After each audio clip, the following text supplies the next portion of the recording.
José Manuel Tomás Arturo Chao Ortega.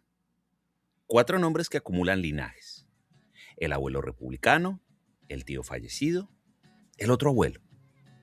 Nace un 21 de junio de 1961 en París, en el día más largo del año, cuando la luz se demora. Hijo de exiliados españoles que huyeron de la dictadura. Ese nombre extenso es ya un mapa. Galicia, el País Vasco, Francia, el exilio como un punto de partida. Pero él elige otro nombre. Manu.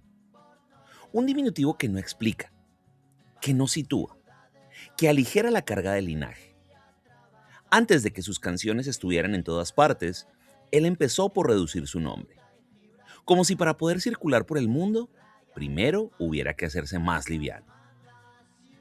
Ese primer gesto de movimiento no es una huida, es una liberación.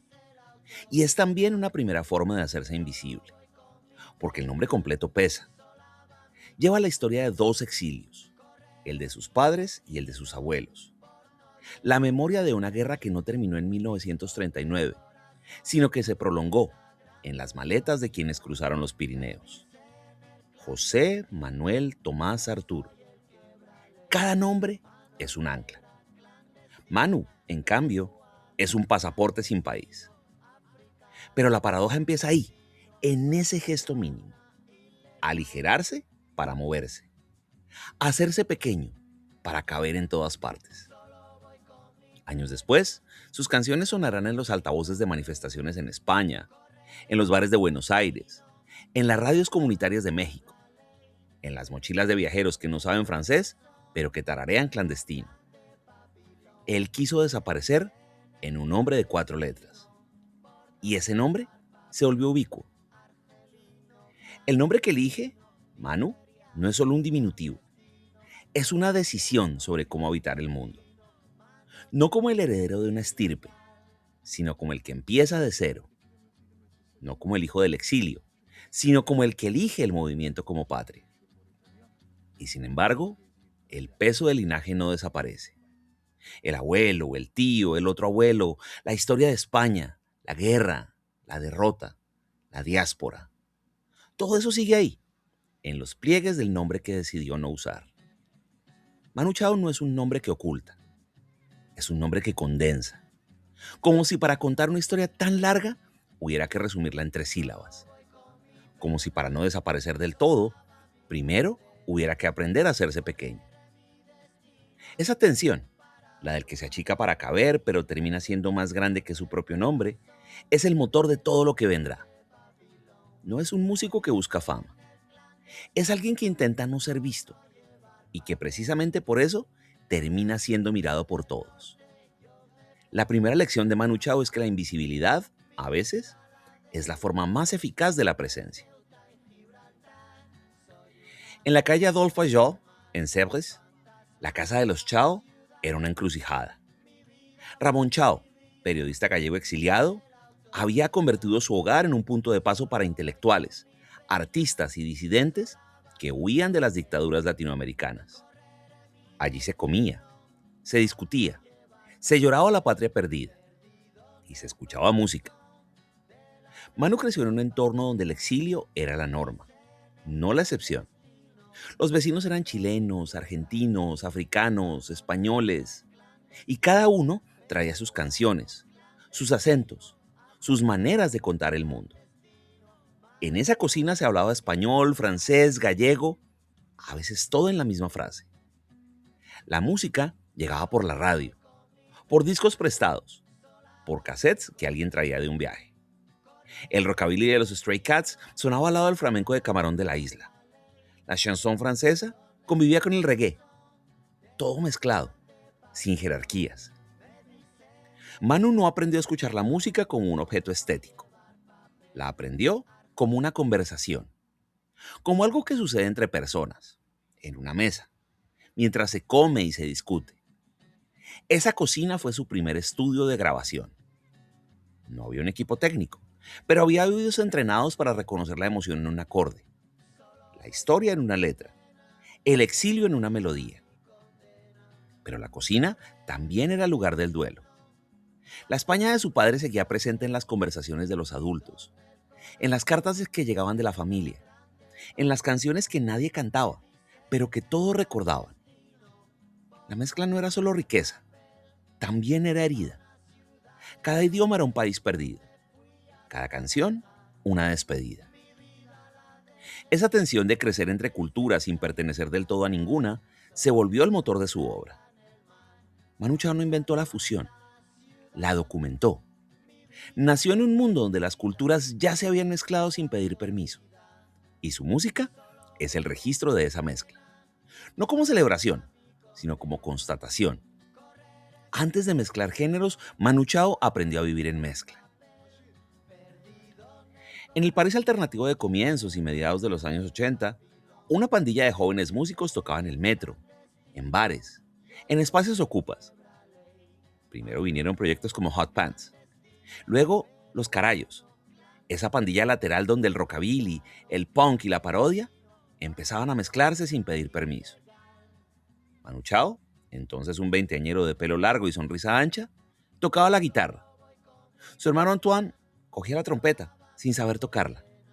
Su primo Santiago se sentaba detrás de la batería. No había un plan, ni un manager, ni un sello. Había la calle, el ensayo constante y la necesidad de hacer sonar algo que aún no tenía nombre. Esa pandilla fue el laboratorio de todo lo que vendría. Ahí se fragó una idea que después se volvería doctrina. La confianza mutua por encima de la competencia técnica. No importaba si la trompeta desafinaba. Importaba que Antoine estuviera ahí, que el grupo funcionara como un cuerpo, que la música fuera un vínculo antes que un producto. El sonido, que después se nombraría como pachanca, esa mezcla de rockabilly, rumba, ska y chanson, comenzó a esbozarse en esas pandillas. No había un manual, había un patchwork de ritmos y actitudes que no pedía permiso. La palabra viene de pachanga, un término despectivo para la música de baile, pero ellos la tomaron y la volvieron bandera. Como el nombre Manu, como el exilio, como todo lo que recibían, lo convertían en otra cosa. No eran virtuosos, eran una pandilla. Y esa pandilla fue el primer ensayo de una idea que la acompañaría siempre. La música no se hace solo, se hace entre varios. La complicidad, la calle, el error como método. Todo eso ya estaba ahí, en aquellos pasillos del metro parisino, antes de que Manu Chao fuera Manu Chao. Mano Negra no era solo una banda, era un vehículo. En 1992, con la compañía de teatro Royal Deluxe, alquilaron un carguero y lo convirtieron en un escenario flotante. El Cargo 92 recorrió las costas de Brasil, Venezuela, México, República Dominicana. En cada puerto, el barco se abría y la música salía al encuentro de gente que nunca había visto una banda así. Un año después, en 1993, vino Colombia. Compraron un tren abandonado, lo repararon y lo llamaron Expreso del Hielo. Durante 45 días recorrieron vías olvidadas. Santa Marta, Ciégana, Aracataca, Bosconia, Gamarra, Barranca Bermeja, La Dorada, Faca, Bogotá. Tocaron en pueblos donde el Estado llegaba poco y la música llegaba aún menos. Los vagones se transformaban en escenarios improvisados. El público eran campesinos, comerciantes, niños que jamás habían visto una guitarra eléctrica. La banda tocaba en medio de territorios atravesados por guerrilla y narcotráfico. No había seguridad, no había garantías, había el viaje. Esa lógica de la travesía, el barco, el tren y la carretera, se instaló en el centro de su práctica artística. El escenario no era un lugar fijo, sino un punto en un recorrido. La banda no actuaba, viajaba, y al viajar se convertía en otra cosa. No en un grupo de músicos, sino en una caravana, una anomalía en el mapa, una interrupción del silencio. Para Manu Chao, la carretera no era un medio para llegar a los conciertos, era el concierto mismo. Cada kilómetro era un ensayo, cada pueblo un escenario, cada encuentro una canción que aún no había escrito. Mano Negra se disolvió en 1994. No fue un fracaso comercial, fue un agotamiento. El Expreso del Hielo había sido el principio del fin. Algunos miembros abandonaron antes de los conciertos legales. Las tensiones de la gira, la extenuación física, las disputas legales por el nombre, todo se acumuló. Pero el colapso no fue solo conflicto interno. La propia lógica del viaje que los había unido también los deshizo. La carretera, que era el vehículo de la tribu, se volvió su mecanismo de disolución.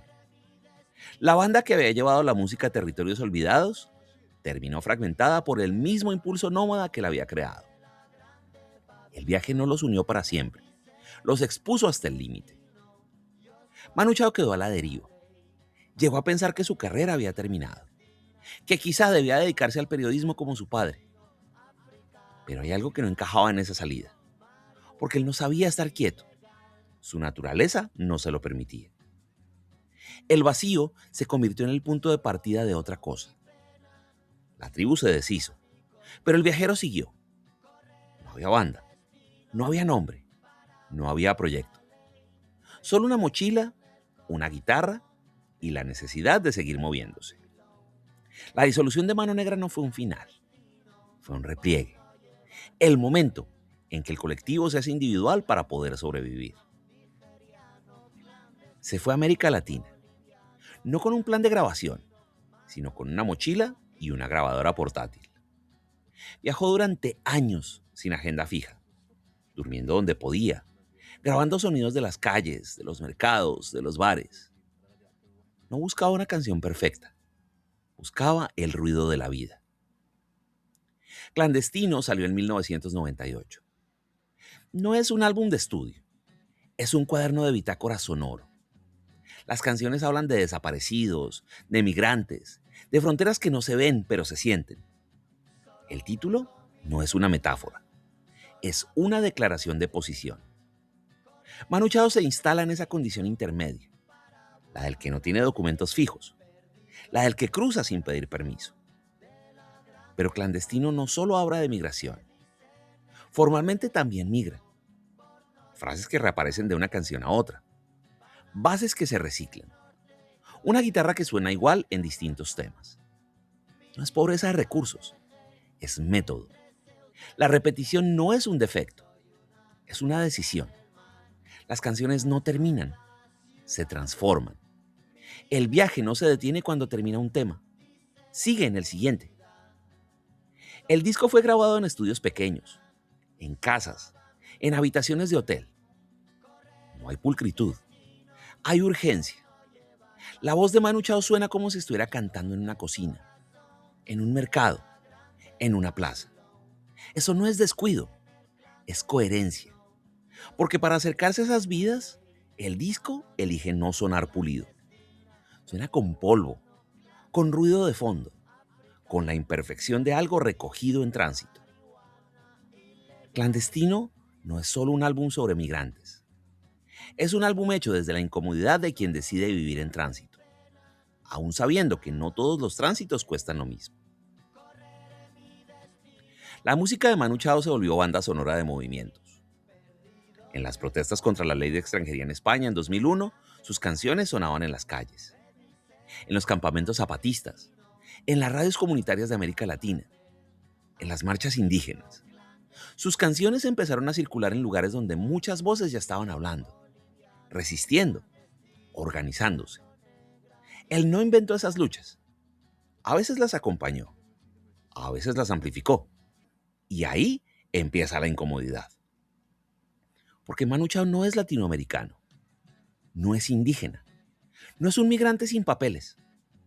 Es un europeo, hijo del exilio español, que convirtió a América Latina en escenario espiritual, político y musical. ¿Pero eso qué significa? ¿Es solidaridad o es apropiación? ¿Es amplificación o es distorsión?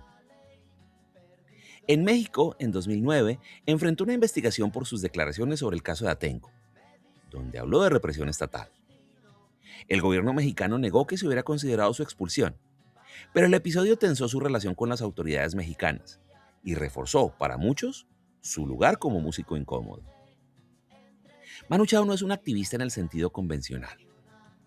No da discursos, no lidera marchas. Su forma de participación es un poco más oblicua. Estar, tocar, grabar y dejar que la música circule. Pero la música no es neutra. Cuando suena en una manifestación se convierte en bandera. Y una bandera, aunque la cuelgue otro, siempre implica una posición. La pregunta no es si Manu Chao tiene derecho a cantar sobre lo que no ha vivido. La pregunta es si el altavoz amplifica o distorsiona. Y si al prestar su voz, termina hablando en lugar de los otros, en lugar de dejar que hablen ellos. El sonido de Manu Chao se reconoce en los primeros segundos. Esa guitarra rasgada con urgencia, ese ritmo que se balancea entre el reggae y la rumba, esa voz que no canta, que habla, que susurra. No hace falta saber el nombre de la canción. El cuerpo ya sabe que está escuchando a Manu Chao. Ese sonido, que con Mano Negra se nombró como pachanca, no nació de una búsqueda estética. Nació de una necesidad. ¿Cómo sonar cuando no se tiene un idioma propio? ¿Cómo hacer música cuando no se pertenece a ninguna tradición? La respuesta fue tomar de todas.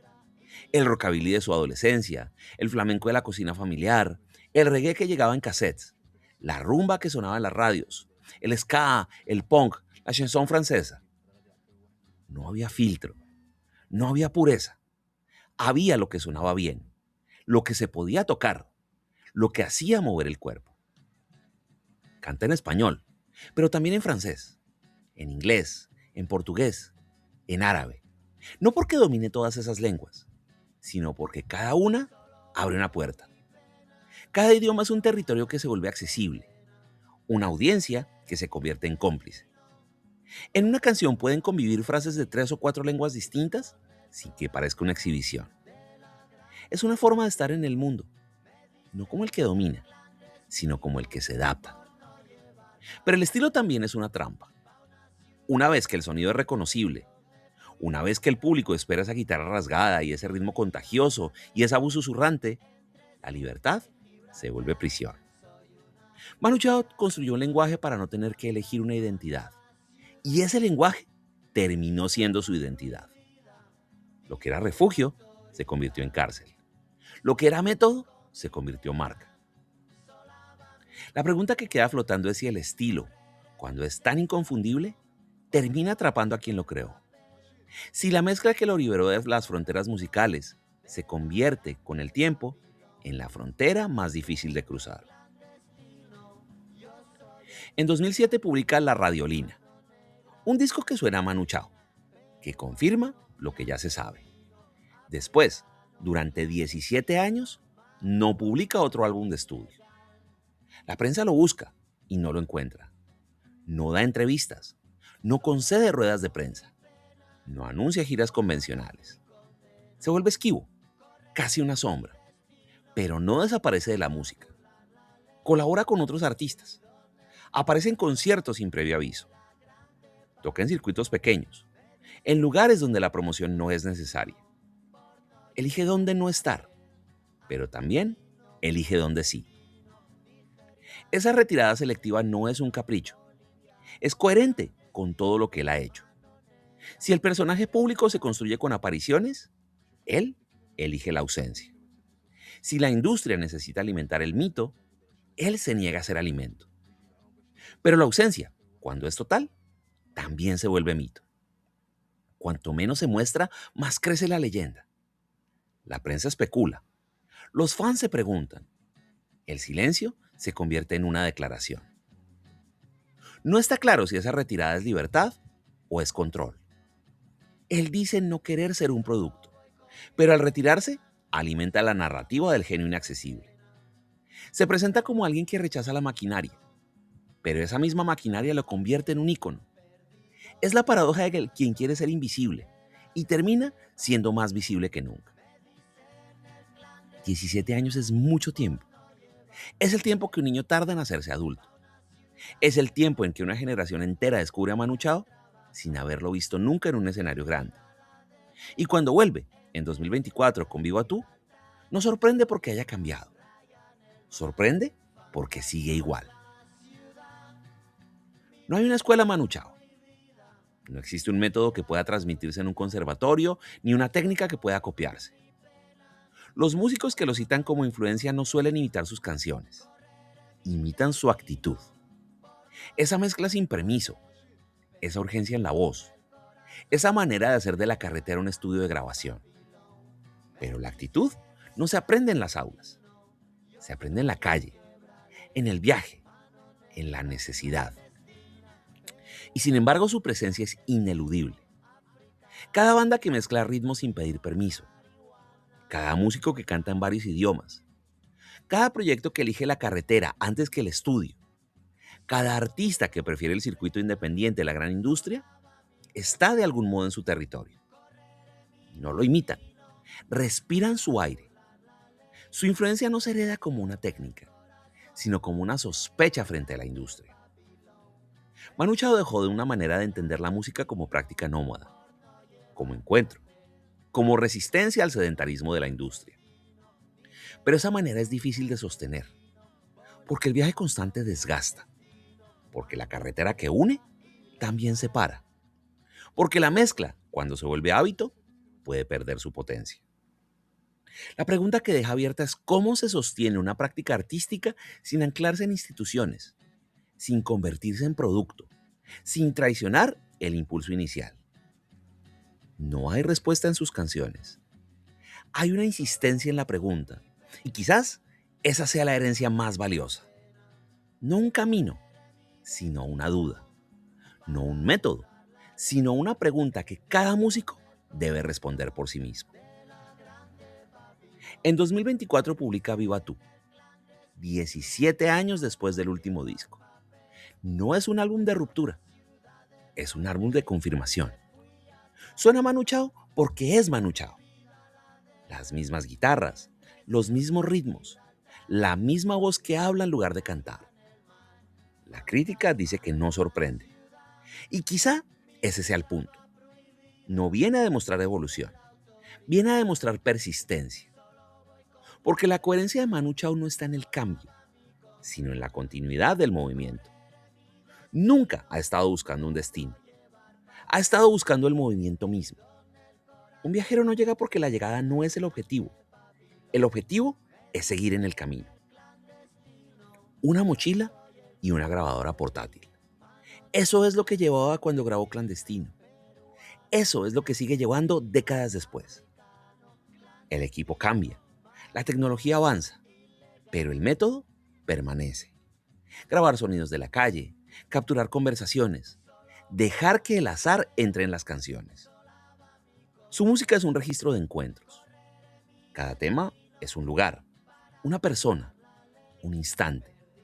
No hay separación entre el viaje y la obra. Son la misma cosa.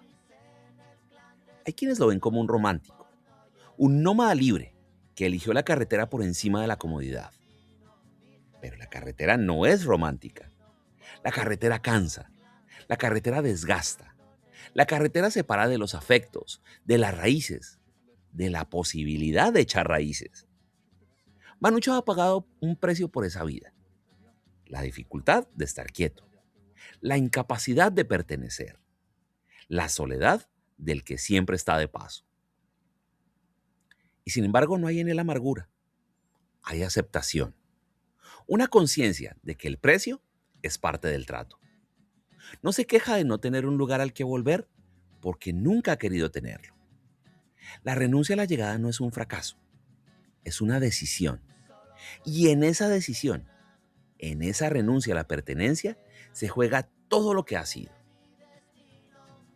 Su música sigue sonando en las calles, en las manifestaciones en Santiago, en los bares de Buenos Aires, en las radios comunitarias de México, en las mochilas de los viajeros que no saben francés, pero siguen tarareando Clandestino. Él quiso desaparecer, pero sus canciones no.